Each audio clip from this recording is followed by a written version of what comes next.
Hi guys, welcome to my channel.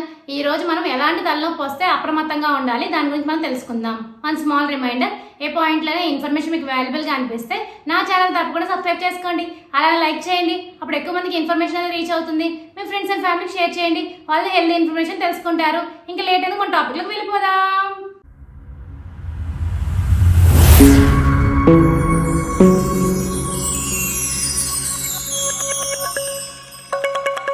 సాధారణంగా తలనొప్పి వచ్చినప్పుడు టాబ్లెట్ వేసుకుంటే తగ్గిపోతుంది.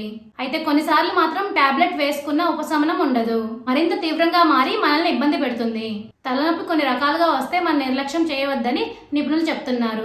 అవేంటో ఇప్పుడు మనం తెలుసుకుందాం. అర్ధరాత్రి నిద్రలో అకస్మాత్తుగా తలనొప్పి రావడం, ఉదయం లేవగానే తీవ్రమైన తలనొప్పి వేధించడం, తల కదిలించినా, దగ్గినా, తుమ్మినా ఎక్కువగా తలనొప్పి అనేది రావడం, తలనొప్పి వల్ల స్పృహ కోల్పోవడం, అధిక నీరసం వంటి లక్షణాలు కనిపించినప్పుడు వెంటనే డాక్టర్ని సంప్రదించాలని నిపుణులు చెప్తున్నారు. ఇప్పుడు అర్థమైంది కదా మీ అందరికీ ఎలాంటి తలనొప్పి వచ్చినప్పుడు మనం అప్రమత్తంగా ఉండాలి అనేది. For more videos please like, share, subscribe my channel. Thank you for watching my video.